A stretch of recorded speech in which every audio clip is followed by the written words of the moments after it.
Hello, everyone, and welcome to Vale of Hearts, a place where love finds its way through the quietest corners of the soul. Tonight's story isn't about a perfect couple or a fairy tale beginning.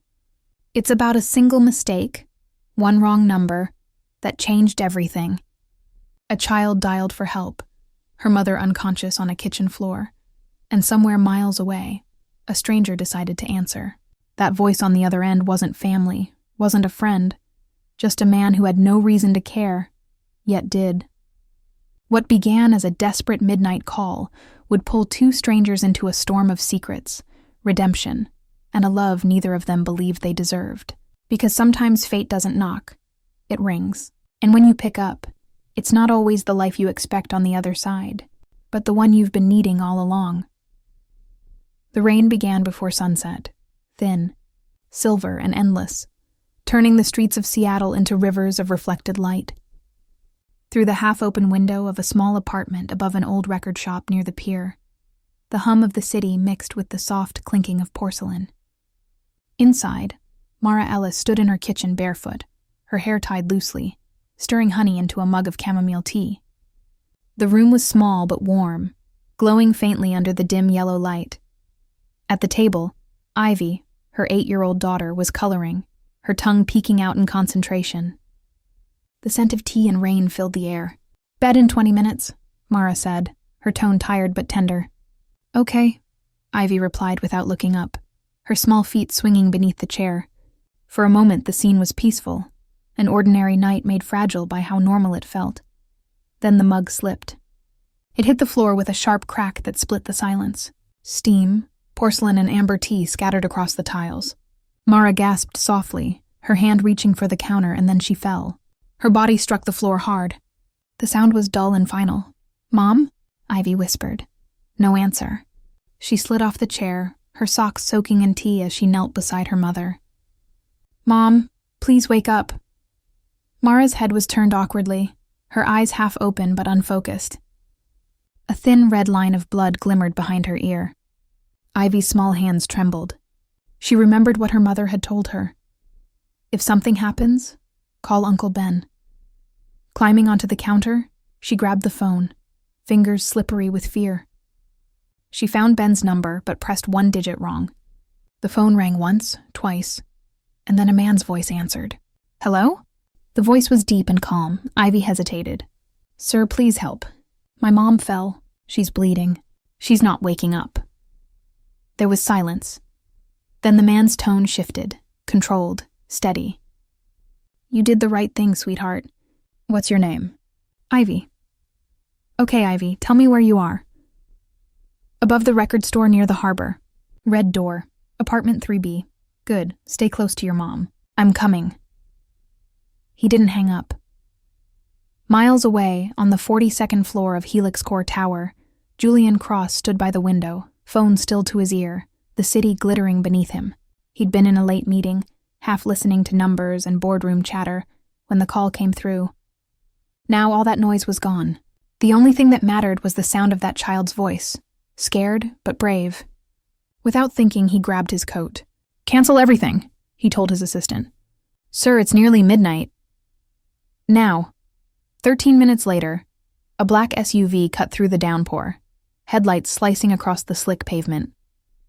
Julian drove fast, the GPS glowing faintly in the dark. He didn't understand why he cared. He just knew someone needed to. The building was old, the kind Seattle forgot to renovate. Peeling paint, cracked mailboxes, a red door hanging crooked. He took the stairs 2 at a time. The hallway smelled of rust and radiator heat. Apartment 3B's door was open just an inch. He pushed gently. A small girl stood in the gap, clutching a phone like it might protect her. Her hair was messy, her eyes wide and glassy. "You came," she whispered. "I did," he said quietly. Inside, the apartment was still except for the faint hiss of the kettle. Mara lay motionless on the floor. Julian knelt beside her, his movements precise but gentle. He checked her pulse, weak but steady. "She's breathing," he murmured. "You did good, Ivy. Are you a doctor?" she asked. "No." "Then why did you come?" He looked at her, his voice low but certain. "Because someone needed to. He lifted Mara into his arms. She was lighter than he expected, fragile in a way that made something tighten in his chest. "Get your coat," he told Ivy. She obeyed without a word, pulling on her hoodie and following him down the stairs. The SUV roared through the storm. Ivy sat in the back seat beside her unconscious mother, clutching her stuffed bear. The silence between them was thick until she finally said, "You're not Uncle Ben." "No." "Are you a doctor?" "No." "Then why did you come?" Julian's eyes met hers in the mirror. "Because you called." At the ER entrance, he didn't wait for protocol. He carried Mara straight through the sliding doors. "Head trauma, loss of consciousness," he told the nurse, his tone calm but unyielding. "She needs help now." Staff rushed forward, taking her from his arms. Minutes later, Julian sat in the waiting area, soaked and silent. Ivy leaned against him, wrapped in a hospital blanket too big for her. "Will she be okay?" she whispered. Julian's gaze stayed fixed on the closed double doors. "She will," he said softly. "She has to." Outside, the rain poured harder, relentless and cold, washing the city in silver light. Somewhere between fear and fate, a wrong number had connected 3 lives that were never meant to meet. The wrong call, that somehow felt right. The night didn't let up. The rain pressed harder against the city, echoing through every empty street as if the world was holding its breath. Julian's SUV cut through the storm, slicing through puddles that shimmered beneath the glow of passing streetlights. The city around him blurred, buildings, lights, everything fading into motion and water. All that mattered now was the little red door and the trembling voice that had called him by accident. He parked beside the cracked curb of an old brick building and ran to the entrance, his shoes splashing through shallow puddles. The hallway smelled of rust and dust, the kind that belonged to a place forgotten by time. He pressed the doorbell for apartment 3B. A moment later, the door opened just enough for a small face to appear. Ivy. Her eyes were wide, her hand clutching a phone too large for her palm. "You came," she whispered, her voice shaky, as if she wasn't sure he was real. "I told you I would," Julian said softly. "Where's your mom?" She stepped aside, pointing toward the kitchen. Mara lay on the floor, pale and still, the faint hum of the refrigerator the only sound in the room. Julian dropped to one knee beside her, checking her pulse. It was weak, but there. He leaned close, listening for breath, then exhaled quietly. "She's alive." He turned to Ivy. "Get me a towel." The little girl hurried off and returned with one far too small. He smiled faintly. "Good enough." He pressed it gently against the cut behind Mara's ear to slow the bleeding. Then, moving with calm precision, he lifted her into his arms. She felt impossibly light. "Get your coat," he said. "We're taking her to the hospital." Outside, the rain greeted them like a wall of cold glass. Julian opened the back door of his SUV, laying Mara across the seat. Ivy climbed in beside her, tucking her stuffed bear between them. When he started the car, the sound of the storm seemed to fade for a moment, replaced by the steady rhythm of tires against wet asphalt. Minutes passed in silence before Ivy spoke. Her voice was small but clear. "You're not Uncle Ben." Julian's eyes met hers in the rearview mirror. "No," she hesitated. "But you came." He gripped the wheel a little tighter, the corner of his mouth softening. "Yeah, I did." She stared down at her mother, one small hand resting on Mara's wrist. "Thank you," she whispered, almost to herself. Julian didn't respond. The truth was, he didn't know why he'd come. He wasn't the kind of man who did things without reason. He was calculated, efficient, predictable. But something in that little girl's voice had undone him completely. Like it had reached a part of him he'd forgotten was still alive. By the time they reached the emergency room, the storm had begun to ease, though the sky still churned. Julian pulled up directly to the entrance, ignoring the security guard waving him back. He lifted Mara again, carrying her through the automatic doors. "Head injury, unconscious," he told the triage nurse, his voice steady but firm. "She needs help now." The nurse nodded quickly, signaling a team forward. Julian followed as they rushed Mara into the trauma bay, stopping only when they disappeared behind the curtain.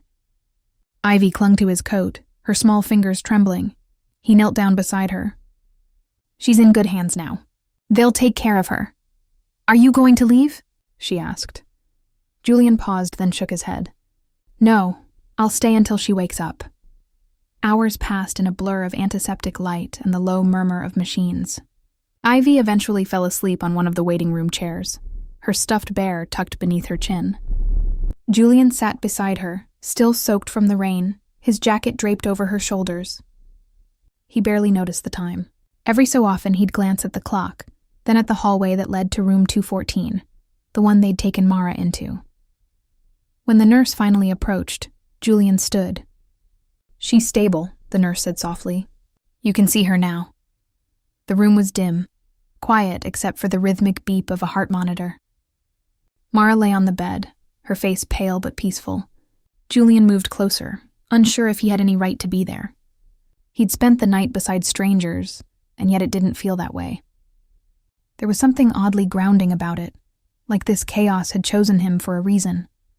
A soft groan broke the silence. Mara's eyes fluttered open. Confusion flickered across her face as she scanned the sterile room, her gaze landing on the man standing beside her bed. Who are you? She whispered, her voice rough but steady. Julian hesitated, his expression unreadable. Then quietly he said, Someone who answered the wrong call. Mara's eyes lingered on him, searching for understanding. There was fear there at first, then slowly, something else. Gratitude, the kind that didn't need words. She tried to speak again, but the nurse stepped in to check her vitals, breaking the moment. Julian backed away slightly, giving them space, though his gaze never left her. From the doorway, Ivy appeared, rubbing sleep from her eyes. When she saw her mother awake, she rushed forward, tears spilling down her cheeks for the first time that night. Mara pulled her close with her good arm, holding her tightly. Over Ivy's shoulder, she met Julian's eyes one more time. It wasn't a long look, just enough to say everything that couldn't yet be spoken. Thank you. Julian nodded once, the faintest hint of a smile in return. Then he turned toward the hallway, his figure framed by the fading glow of morning light filtering through the hospital blinds. For the first time in years, he didn't feel like he was running toward something, or away from it. He'd simply answered a call. The wrong number, maybe, but somehow it felt right. 3 days had passed since that night. Seattle looked cleaner now, washed pale by the endless rain. The air carried the smell of salt from the bay and coffee from the shops below. Julian parked outside the old brick building, the same one he'd carried Mara out of. He sat for a moment, his hand resting on a paper bag filled with soup, medicine, and something else he couldn't quite name. Guilt, maybe. Or a strange need to see her again. When he knocked, Mara answered after a few seconds. Her hair was tied back, a thin bandage still tracing along her temple. She looked tired but present, alive. You again, she said softly, her voice cautious but not cold. I brought lunch, Julian said, lifting the bag. And antibiotics. The nurse said you'd need them. Her lips curved faintly. You didn't have to. I know, he replied. But I wanted to. The silence that followed wasn't heavy, just uncertain. Then Ivy's voice piped up from behind her mother. Julian! She ran into the doorway, holding something wrapped in paper towels. Mom made cookies. They're a little burnt, though. Julian smiled, crouching slightly to her height. Those are the best kind. Mara shook her head, amused despite herself. You're not supposed to encourage her. Too late, he said, and for a moment, their laughter filled the room more easily than either expected. They ate together in the small kitchen, the table a little wobbly and the light soft from the gray sky outside. It felt unexpectedly domestic. Quiet, ordinary, the kind of peace both of them had forgotten how to hold. But peace, like everything, has a limit. Mara set down her spoon, her eyes lifting to him with a kind of steady curiosity. You work for Helix Corps, don't you? Julian's posture stiffened slightly. Yes, how do you know? I used to, she said quietly. Well, not for Helix Corps directly, but at Mercy West Hospital. Helix Corps supplied most of our equipment. He frowned. Mercy West. That's one of our oldest partnerships. "It was," she said, and the way she said it made him listen closer, until the accident. Her fingers tightened around her cup. 2 years ago, we lost a little boy. His name was Connor. He was 7. He'd come in for a minor procedure, nothing life-threatening. But the heart monitor stopped transmitting for 3 minutes. No alerts, no alarms. When we realized, it was already too late. Julian didn't interrupt. The weight in her voice said she'd been waiting a long time to speak. "I filed a report," she continued. "At first, I thought it was a random malfunction. But when I checked the next day, the logs were missing. My access had been revoked. 2 weeks later, I was called into a meeting and told my contract wouldn't be renewed. The hospital issued a statement saying it was human error. Mine." Her voice faltered, then hardened again. "They needed someone to blame. A nurse is easy. We don't have lawyers or influence. I thought about fighting it, but then I got the letters. From reporters, from people online. They called me a murderer." Julian's jaw clenched. "Did you keep any records?" She hesitated, then nodded slowly. "Yes, I saved everything I could before they locked me out. Emails, system reports, copies I kept in case I ever needed proof. But I stopped looking at them a long time ago." Julian leaned forward. "May I see them?" Mara studied him for a long moment. "Why?" "Because I know who oversaw the Mercy West contract," he said quietly. "Ethan Rowe, our CFO. If there was a cover-up, it would have gone through him." Her eyes searched his face. "You'd risk your career for this?" He shook his head. "I'm not thinking about careers anymore." After a moment of silence, Mara stood and disappeared into her bedroom. When she returned, she held a large brown envelope worn at the edges. She placed it on the table. "Everything I have is in there." Julian didn't reach for it immediately. He looked at her instead. "You know, if we open this, there's no going back." She gave a small, tired smile. "I stopped going back a long time ago." He nodded once and took the envelope. The papers inside were neatly stacked. Printouts, internal memos, timestamps, technical logs, all marked with the same corporate watermark, Helix Core Medical Systems. He scanned the first few pages, his expression tightening with every line. The timestamps didn't match the official reports he remembered. Data had been deleted, replaced by a sanitized version that removed all references to the monitor's failure. Julian's pulse quickened. "These were altered," he murmured. "Someone rewrote the system history." Mara crossed her arms, watching him carefully. "I told them that, but no one cared." He closed the folder, his jaw set. "I'll find out who did this." When he stood to leave, Ivy looked up from the couch. "Are you coming back?" Julian smiled faintly. "Yeah, kid, I think I am." Outside, the air had turned sharp again. The fog rolled in from the bay, low and heavy. He sat in his car for a long moment, the envelope on the passenger seat beside him, and the sound of the ocean somewhere beyond the mist. He turned the key but didn't start the engine right away. Instead, he whispered to himself, voice low and rough. "We built a system to save lives, but somewhere, it started killing quietly." The car engine finally came to life, headlights cutting through the gray.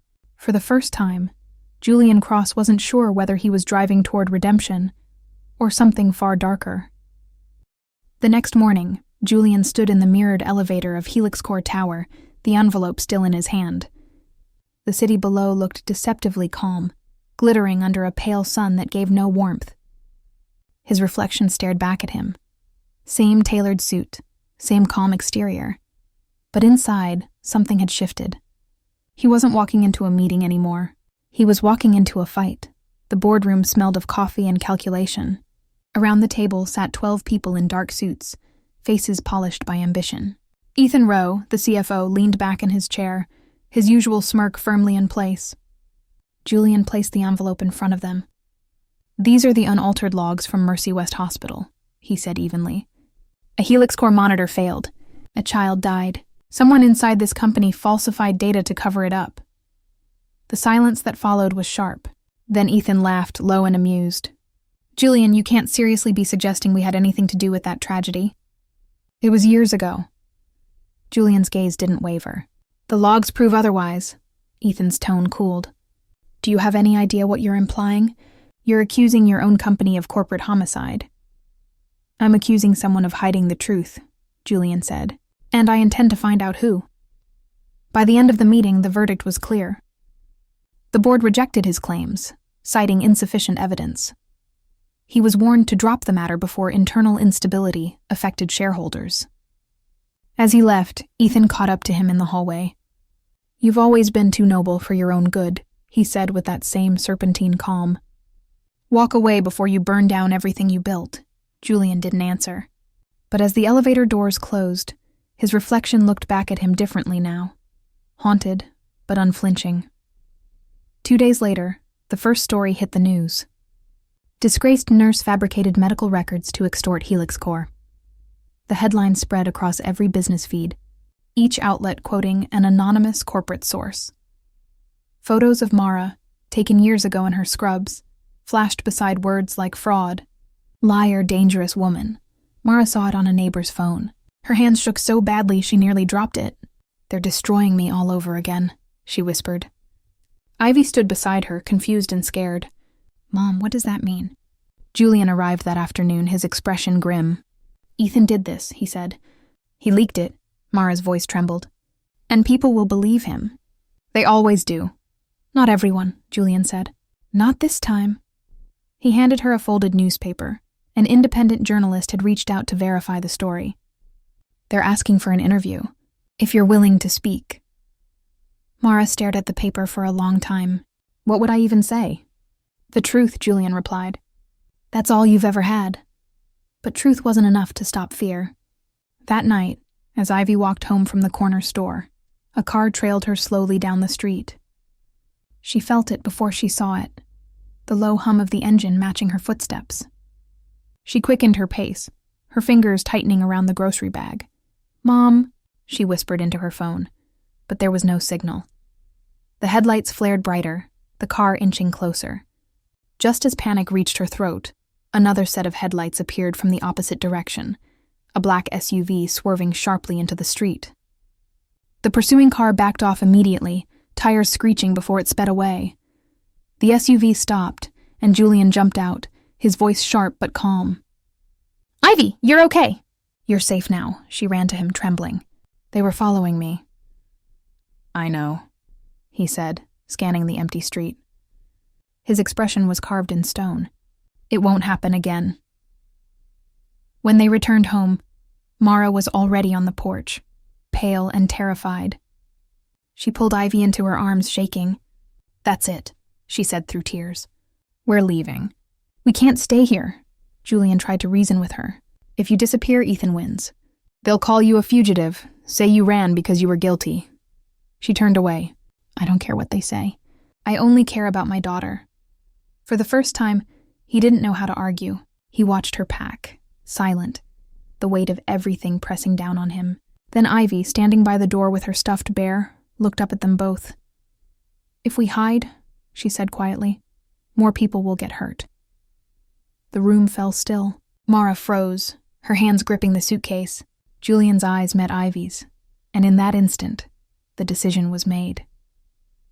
That night, the three of them sat around the kitchen table under a single dim bulb. Julian opened his laptop, the brown envelope beside it. He copied every file, emails, logs, timestamps, into an encrypted drive. "These need to be seen," he said. "Not just by one boardroom, but by the world." Mara nodded slowly, fear and determination mixing in her eyes. "Once you send it, there's no taking it back." "I'm counting on that," he said. He hit send, forwarding the documents to a handful of independent reporters across the country. A single message accompanied the files. "Do not let them bury this." By midnight, Julian's phone began vibrating nonstop. Calls from the company, unknown numbers, legal threats. He ignored them all. Outside, the wind had picked up again, carrying the bite of an early winter. "We can't stay here," Mara said finally. "If they find us, they'll spin this before the truth gets out." Julian nodded. "I know a place, quiet, off the grid." An hour later, they packed what little they had. Ivy slept in the back seat, her head resting against the window. Mara sat silently beside Julian, her hands folded in her lap, watching the city lights fade behind them. The road wound north, away from Seattle, toward the forest-lined edges of Lake Washington. Snow began to fall, thin at first, then thicker, blanketing the highway in white. Julian drove in silence, his jaw set, the glow from the dashboard painting his face in cold blue. Mara turned to look at him. "You're risking everything for this." He glanced at her briefly, then back to the road. Maybe some things are worth burning for. When they reached the cabin, the lake stretched out before them like glass, dark and endless. The world was quiet again, too quiet. They carried Ivy inside, tucked her into bed, and for the first time since the night of the collapse, Mara let herself breathe. Julian stood by the window, watching the snow gather on the branches. "They'll come after us," she said quietly. He nodded. "Let them." Outside, the storm built over the lake, fierce and beautiful. Inside the cabin, 3 lives held together by accident and courage waited for whatever came next. The fight had just begun. The snow had stopped by morning. The cabin was quiet, wrapped in a blanket of white that muted every sound except the soft crackle of the fireplace. Julian hadn't slept. His laptop sat open on the wooden table, the screen filled with flashing news banners. The story had broken overnight. Helix Corp under federal investigation for medical device fraud. The world finally knew. By noon, helicopters hovered over the Helix Corp tower. News vans crowded the front steps, reporters shouting questions that bounced off the glass walls like echoes. Inside, chaos reigned. Julian's face was everywhere, part hero, part traitor, depending on who was talking. By afternoon, the board had voted to suspend him as CEO pending internal review. He didn't fight it. For the first time in years, he felt lighter. Mara sat across from him, hands wrapped around a mug of coffee that had gone cold hours ago. "They took your position," she said softly. He nodded. "They can have it. The truth's out now, that's what matters." She gave a sad smile. "You always sound like you're making peace with war." Julian looked up, meeting her eyes. "Sometimes peace costs more than the fight itself." The next few days were a blur of investigation. Federal auditors descended on Helix Corp's headquarters, seizing hard drives, servers, and financial records. Mara, once branded a liar, was now called in as a key witness. She worked alongside the auditors, going through old data, decoding records she hadn't looked at in years. Late one evening, as she sifted through her emails on an old hard drive, a message popped up from a name she hadn't seen in forever. Hallie Grant, a former nurse at Mercy West. The subject line read, "You weren't wrong." Mara opened the attachment. Her heart pounded as she read the documents. Internal contracts showing equipment transfers she'd supposedly authorized. Each one bore her signature, but the strokes were wrong. Too clean, too deliberate. A forgery. She called Julian immediately. "They faked my signature. Ethan used my credentials to authorize the faulty monitors." Julian's voice was calm but taut. "That's the smoking gun. Forward it to the investigators. Don't sit on it." By morning, federal agents had enough to move. Ethan Rowe was arrested at his waterfront home, hands cuffed behind his back as cameras flashed. The news cycle erupted. Helix Corp executive charged with medical fraud and evidence tampering. The company's stock plummeted overnight, and for the first time in years, the public demanded accountability. When Mara saw the headline, she didn't feel triumph, just exhaustion. "It's over," she whispered. Julian shook his head. "Not yet. The world needs to hear it from us." 2 days later, the company called for a press conference. The media flooded the downtown hotel ballroom, cameras and microphones crammed shoulder to shoulder. Julian stood backstage, watching the sea of lights flicker. His reflection in the glass looked calmer than he felt. He adjusted his tie once, then stepped forward. The room fell silent. Reporters whispered, pens hovering. He began simply, his voice even. 2 weeks ago, a story broke. About a company that failed to protect the lives it promised to save. About a system that valued silence more than truth. He paused, scanning the room. I was part of that system. And when a child named Connor died, we didn't just lose a patient. We lost our humanity. Murmurs rippled through the crowd. cameras clicking in steady rhythm. Julian continued. A nurse named Mara Ellis tried to speak up. She was silenced, discredited, and forgotten, until a wrong number brought her back into the light. He took a breath, his gaze steady. A child's wrong number led us here. Maybe that's what justice sounds like. The words hung in the air, heavier than applause. For a long moment, no one spoke. Then the flashes began. Bright, relentless, like a storm of light. Mara stood at the back of the room, Ivy's small hand in hers. She watched Julian under the press lights, no longer the untouchable CEO, but something rarer. A man stripped of power, but not purpose. Every word he spoke carried weight, not because of authority, but because of honesty. When the conference ended, the room erupted into chaos, reporters shouting, microphones chasing, questions thrown like stones. Julian didn't look back. He walked past the crowd, past the cameras, until he reached the hallway outside. The air there was quiet again. Mara followed a few steps behind, stopping when she saw him pause near the door. He turned just once, meeting her gaze through the flurry of flashbulbs still bursting behind them. His expression was calm, almost tender. For the first time since the night she'd collapsed, she saw him smile, small, tired, and free. Outside, snow had begun to fall again over Seattle. The city lights shimmered against the flakes, washing the world in silver. Mara stepped out into it, Ivy's hand warm in hers. Somewhere above the noise, a siren wailed, distant but fading, as if signaling an ending that finally felt like peace.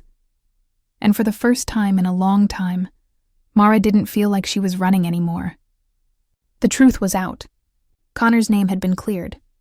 The machines that had failed him were being recalled across the country, and Julian, the man who had once lived in the safety of silence, had chosen the noise of truth instead. In the distance, the glass doors closed behind him. For Mara, that image would stay forever. Julian Cross walking through the light, his face half in shadow, half illuminated by the storm of cameras. A man redeemed not by perfection, but by courage. A year passed, quietly and without ceremony. The storm that had once threatened to swallow their lives had long faded, leaving only soft ripples behind. Seattle was greener now, as if the city itself had healed. The newspapers had moved on, the lawsuits had settled, and the story that once filled every headline had become something else entirely. A lesson whispered rather than shouted.